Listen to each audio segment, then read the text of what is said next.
So today I'm going to show you guys how to properly recover and reuse AC refrigerant in your car.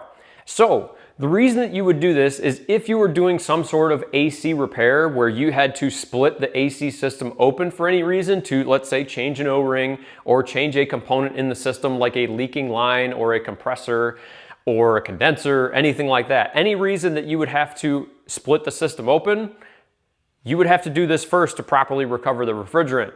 Now, I understand a bunch of you at this point are going, well, you know, I could just take the car to a professional shop, have it recovered, bring the car home, do the repair, and then send it back to the shop to have it recharged. And there's a couple things that you have to consider with that. So the prices that I have that I'm going to talk about are prices that I got locally here.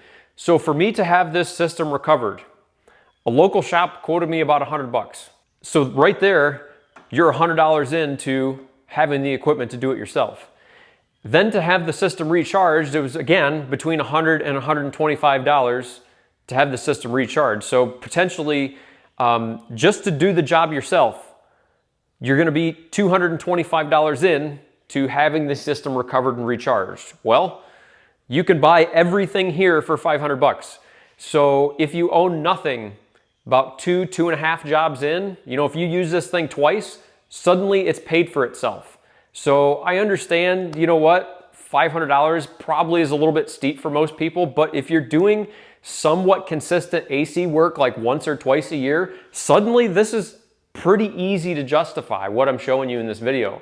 So let me bring you over and kind of show you in detail what exactly I have here and how I'm going to get this refrigerant recovered. Now guys, you have to understand, this is a $500 setup what I have sitting here. A professional recovery machine that you would see in a shop is going to set you back about $5,000. So this is roughly 10% of the cost of what you would see in a professional shop to do AC recovery and recharging. Now, with that in mind, as you would imagine, a setup like this does have some limitations. So, first of all, it is going to be very slow. Just anticipate this is probably going to take about an hour to an hour and a half, depending on the size of the recovery unit that you bought to get this done. This is not going to be a very, quick process. Now, the reason for that is this setup can only recover refrigerant that's in a gas state. This setup cannot recover liquid refrigerant. And the reason for that is if I tried to recover liquid refrigerant with this setup, that liquid refrigerant, when I pull it out of the system, it's going to pull a bunch of oil with it. Well, there's no oil separator on this setup to keep the oil out of the recovery tank. So, in that instance, if I recover the refrigerant too quickly out of the high pressure port on this system, there's a very high likelihood that I'm going to pull a bunch of oil with the refrigerant. And if I pull any oil out of the system, well, because I have no oil separator, it goes right in the recovery tank, and I don't know how much is in there. So this is why you have to do this very, very slowly. It works perfectly fine. It just takes some time. Whereas a professional style recovery machine that you would see at a traditional automotive shop that, again, like I said, is going to set you back about $5,000, they have a built-in oil separator on it. So they can just fling those valves wide open, suck it out as fast as they can, and that oil separator will separate out the oil for the technician, and then the technician just simply makes a note of the amount that came out, and you put that same amount back in when you recharge. Well, if you take it out slowly like this, the oil will not come out. So you're simply removing refrigerant and installing refrigerant with this setup. So taking a look at the diagram I have here on the screen, hopefully this gives you guys a better idea of where the gas is in the system versus where the liquid is in the system. And the vehicle that I'm working on in this particular video, both my high pressure port and my low pressure port are on the gas side of the system. That is not normal. On most vehicles, the low pressure port is going to be on the gas side of the system, and the high pressure port is actually going to be on the liquid portion of the system. So it just so happens that the vehicle that I'm dealing with in this video, the high pressure port is in the line between the compressor and the condenser. Most vehicles, the high pressure port is after the condenser and before the evaporator. That is going to be a liquid line. So when you're removing refrigerant from the system, you need to keep in mind you only want to remove refrigerant from the gas portion of the system. Otherwise, you're going to remove oil, and you don't want to remove oil. All right, so coming over to the car, the first thing I have here should be pretty familiar if you're doing any type of AC work, and that is a set of manifold gauges. So what this is doing is this is tied into the low pressure port over there back by the firewall, and then the high pressure port up here by the condenser on this vehicle. So what this is going to allow me to do is the manifold gauges allow me to connect the AC system in the car to the recovery unit. So if you follow this yellow line right here, that yellow line goes to the inlet of this recovery unit here. So this recovery unit is essentially a pump, and all this thing does is when you turn it on, the pump turns on and it sucks the refrigerant out of the system and sends it out this discharge line, and the discharge line sends it into this tank. So in addition to having this tank, I also bought a scale just so I know exactly how much is coming out of the system, because if you don't know how much came out of the system, well, you don't know how much to put back in after all the repairs are done. So now what we're going to do is I'm going to show you guys how to get all this stuff prepped and get it all vacuumed down and get all the air out of these lines and get everything properly connected. And then once we do that, well, I'm going to show you how to actually get it recovered. So quick note about the yellow hoses that I have in this video, guys. What you have to understand here is every one of these yellow hoses that I'm dealing with has a shutoff valve on it. So this shutoff valve here does not normally come with these yellow hoses. I bought this in addition to the manifold gauges, and what this allows me to do is, in this example, let's say I'm running my vacuum pump and I have this hooked up to the vacuum pump like this. Vacuum pump's on, valve's wide open, I'm drawing a vacuum, right? Well, what I can do is before I turn off the vacuum pump, turn my valve off, turn my pump off, and now I can take this hose and attach it to my refrigerant tank if I was going to recharge the system. And now the only place that I have atmospheric air is only between the valve on the hose and the valve on the tank. That little section, maybe about an inch long or so, that's the only place that you could possibly have air here. And frankly, the less that you connect and disconnect these hoses and lines, the better off that you're going to be. Using a shutoff valve on your yellow hoses, guys, is going to greatly reduce the risk of atmospheric air contaminating your system. And frankly, at the end of the day, you know, I am going to have a little bit of atmospheric air between this connection and the tank on my recovery tank or my refrigerant tank. But the fact of the matter is, there's a reason that manhole covers are not machined to a millionth of an inch. At a certain point, doesn't really matter. All right, so before we go ahead and just hook everything up to the system and start just pumping out refrigerant, well, we have to do some prep work here, specifically to the tank. If the tank is brand new, you need to pull a vacuum on it and get all of the nitrogen and the atmospheric air, whatever's in that tank, you want to pull it under a vacuum for a long time to make sure there's no contaminants in the tank. Because if there's contaminants in the tank and you take the refrigerant from the car and put it in the tank, well, you've then just contaminated the refrigerant you removed. You're going to go ahead and attach the vacuum pump to the tank, and you're going to let that thing run for an hour or two. Let it run for a while. There's no downside to running the vacuum pump longer than what you think you need to.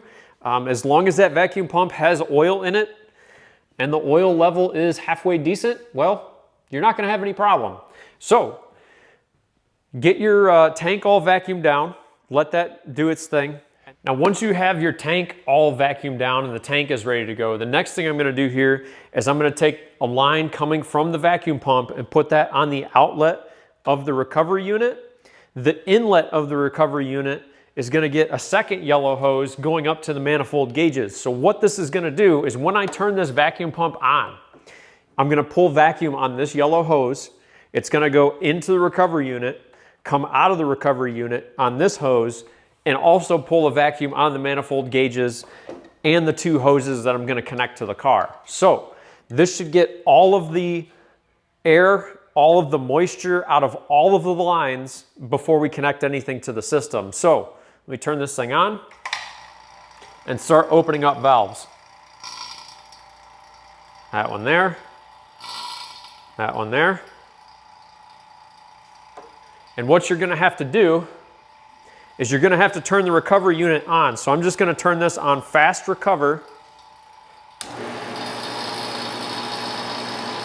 and turn that on and let it run. So now I'm pulling vacuum even on this inlet hose. The vacuum is coming in this hose through the machine and coming out here. I'm also going to pull a vacuum on my manifold gauges, so now I can open up my hoses on the car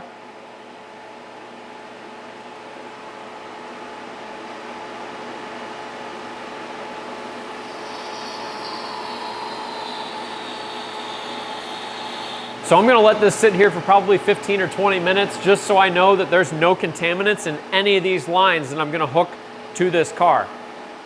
Okay, so now that everything's vacuumed down, I'm going to go ahead and connect my red line and my blue line to the car. Make sure all of your valves are closed at this point. Go ahead and get your lines connected.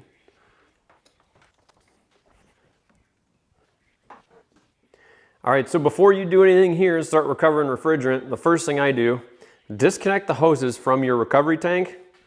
Come down and zero your scale if you're going to use a scale. I highly recommend you use one.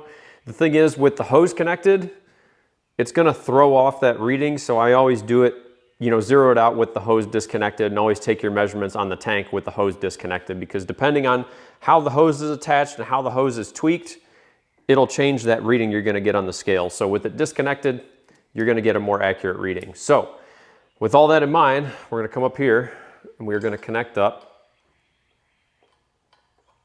our hose here. Make sure that's nice and tight. And we're going to start opening valves. So we're going to open the valve here,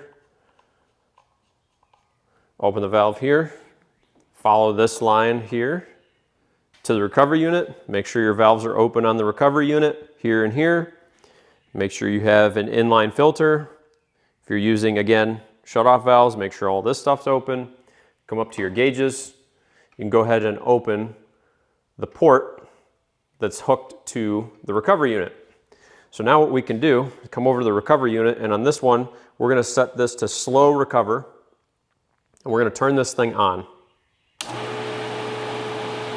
Now, we're going to come over to the gauges, and we're just going to crack this low side gauge. And you can see there, the pressure's starting to fall ever so slowly. You want to look in that sight glass and make sure you don't have any liquid going through that sight glass. All right, so we're about, 15 minutes into this thing.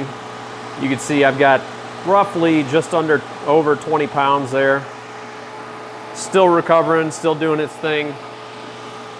I cannot overemphasize enough, do not take this valve and just fling it open. Just crack it and just let it sit like that. Because if you look in that sight glass, you can see if I open it too much, there's oil sitting in there.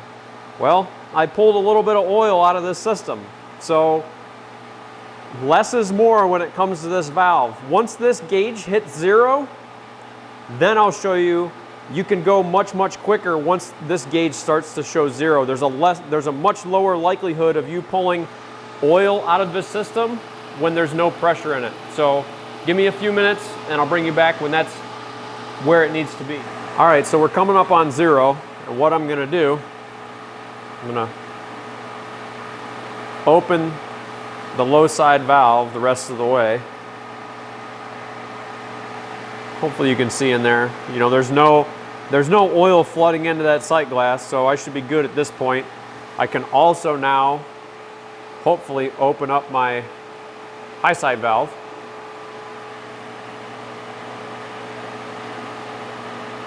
Because there should mostly be gas in the system at this point. Now what I'm going to do is I'm going to come over to the machine and I'm going to put this on fast recover.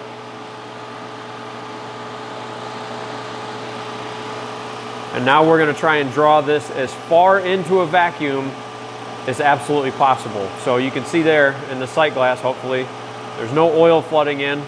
So I'll bring you back in a couple minutes here so I can tell you guys when you know that the system is actually empty. All right, so it's been about an hour at this point, and if you take a look here at my low side gauge, it'll focus. I've got about 28 inches of water there, and it's holding. So at this point, once the vacuum is holding on the low side, well, generally that's how you know that you have all the refrigerant out of the system. So what you're gonna find is what I alluded to a second ago, is this pressure is gonna come down and down and down and down, and it's gonna get to, let's say, like 20 inches. But if you notice and you shut the low side valve off, you'll actually see the pressure come back up. And the reason for that is the liquid refrigerant that is still in the vehicle is starting to boil, and that is causing the pressure to increase in the system. So once you get a vacuum in the system over roughly about 15 inches that holds steady, generally speaking, you have all the refrigerant out of the system. Now, as you can see, I'm holding 28 there, so at this point, I'm gonna call it.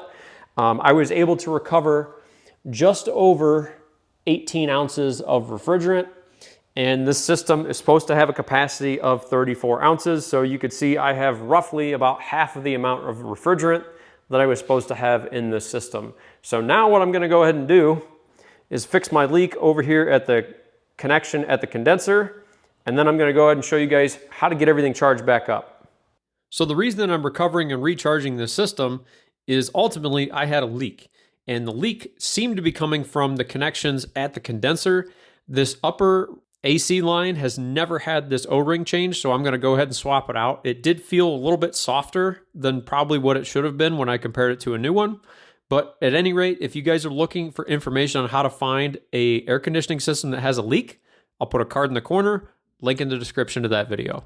So now once you're done with your repairs, well, take your manifold gauges, get those hung back on the car, and you really don't need to do anything to prep the gauges to hook them up to the car, because at this point, the system, because the system was open, there's nothing in it, there's no vacuum in it, so you really don't have to prep the gauges either. So now I can just hook up my low side port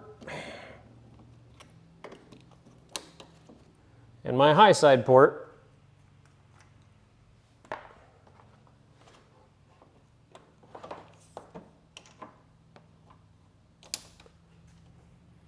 Now I'll go ahead and put a vacuum on this thing and see if our repairs hold vacuum.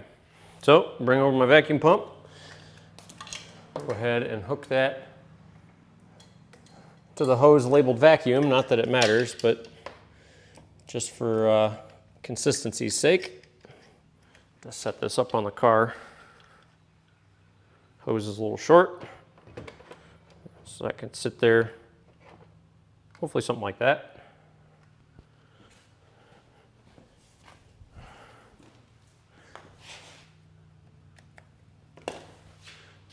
Turn the pump on, open my valves up.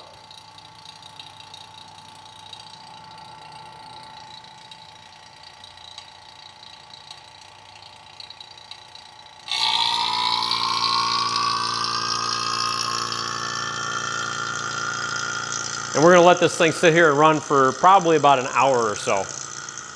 So now once you have everything all vacuumed out, really all you're gonna do is you're gonna take your yellow hose and attach it to the recovery tank that you filled the refrigerant into when we recovered the refrigerant out of the system. And you're gonna use this tank just like one of those little 12-ounce cans that you would use to refill your system with. The only difference is this is much bigger. So all I'm gonna do here is I'm gonna go ahead and start opening the valve to the can, open the valve to the system, and then finally I'm gonna go ahead and open the valve on the tank. So there I can hear it has stopped filling. So now what I'm gonna do is get in the car, turn on the air conditioning, and I'm gonna continue to use the car's air conditioner to draw the pressure out of that tank.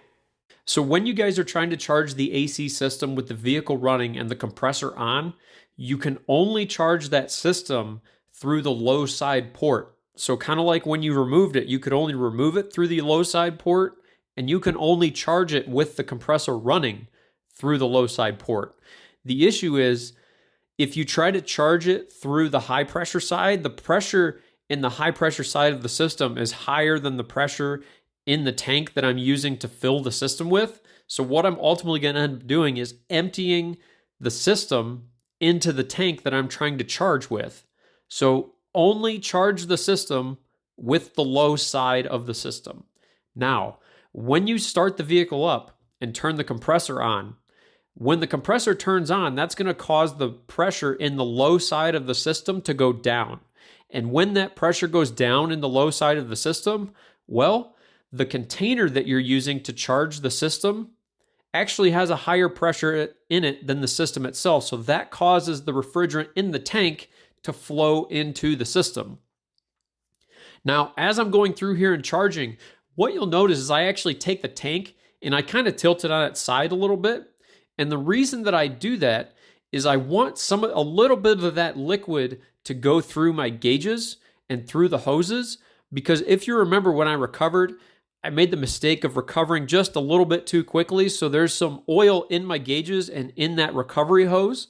So what I'm doing by putting liquid refrigerant backwards into the hose and the manifold gauge set, I'm flushing all of that oil back into the air conditioning system. The thing is, when I took the recovery unit apart and disassembled it and took a look at that inlet filter, there was no oil in that inlet filter. There's UV dye in my system that I was not able to pick up any UV dye in that inlet filter on the recovery unit. So I know completely that any oil that came out of the system is simply trapped in that yellow hose or in the gauges. Well, I can flush that stuff out a little bit if I just put a little bit of liquid refrigerant back into the system in the opposite direction. You have to be very, very careful about doing this though, because you do not want liquid refrigerant making it to the compressor. Why? Well, liquids don't compress.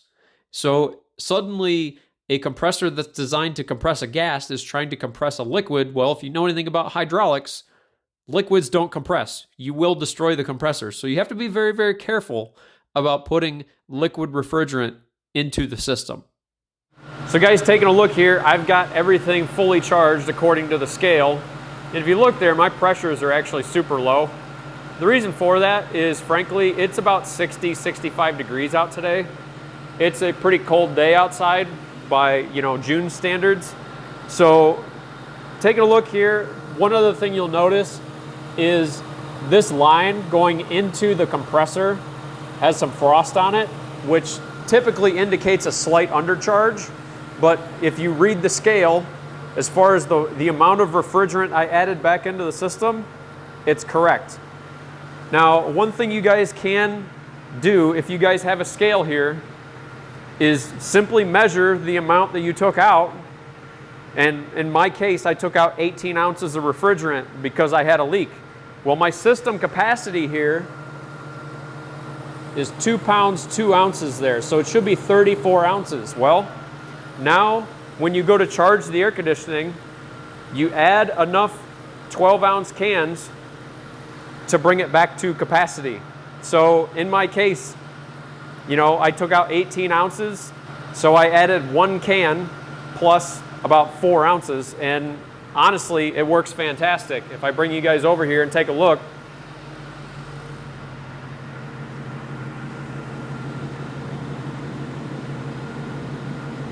you can see I'm at a slight upward angle, so it looks a little bit colder than what it really is.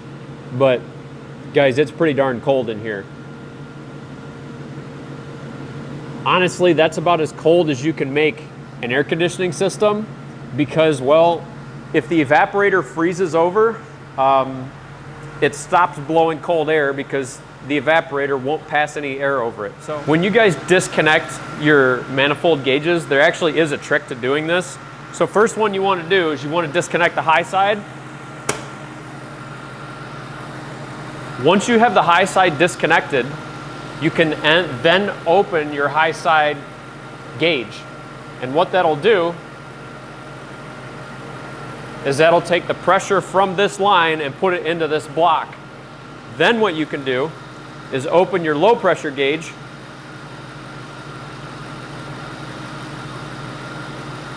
and that will take the refrigerant from this line and dump it back into the low side of the system. So that way you have the least amount of pressure in the gauges when you disconnect them from the car. So when I disconnect this, if you notice there, both of those gauges only have about 20-25 pounds of pressure on them. Whereas if I had just disconnected both of them, the high side is going to have 100 psi in it, and it's going to have liquid in it, and the low side is going to have 20. So if you'll notice there, both those gauges are fairly low on the scales. So now there's a very minimal amount of refrigerant left in these hoses. So hopefully all that makes sense for you guys. I understand that this setup is a little bit clunky. You know, I added it up. There's 11 different valves that I'm dealing with here. You know, I've got 4 valves on the manifold gauges, 2 valves on the end of the yellow hoses. I've got 3 more valves on the recovery tank itself. And then, you know, there's the valve obviously for, you know, the speed of recovery on the front of the recovery unit itself. So there's a lot of, you know, manual inputs that you have to do here, which is kind of expected, again, when you look at the price. You know, this is, again, a $500 setup, and a professional machine is gonna be $3,000 to $5,000 in that neighborhood. And I've used professional machines before, guys, and compared to what I'm doing here, those are way easier to use than what I'm using here. And if you can figure this out, frankly, there's no reason to go out and buy a recovery machine as a home user. The recovery machines, like I said, are gonna be much, much quicker, much more intuitive than what this is, but frankly, in a pinch, if you're doing, you know, a little bit of AC work on the side, this stuff works perfectly fine. So if you guys have any questions that, you know, maybe something's a little bit unclear in the video on a certain step, you know, put the question down in the description. I'll do the best I can to try and get back with you guys as far as, you know, if I glossed over something or something you don't understand. Hopefully I can, you know, clarify for you guys. But if you guys are looking for any of this stuff, I'll have links down in the description to all of this stuff. If you guys are looking to do your own recovery and recharging of your AC. As always, guys, if you guys like the video, hit like. If you want to see more content, go down and hit subscribe. Thanks for watching, guys.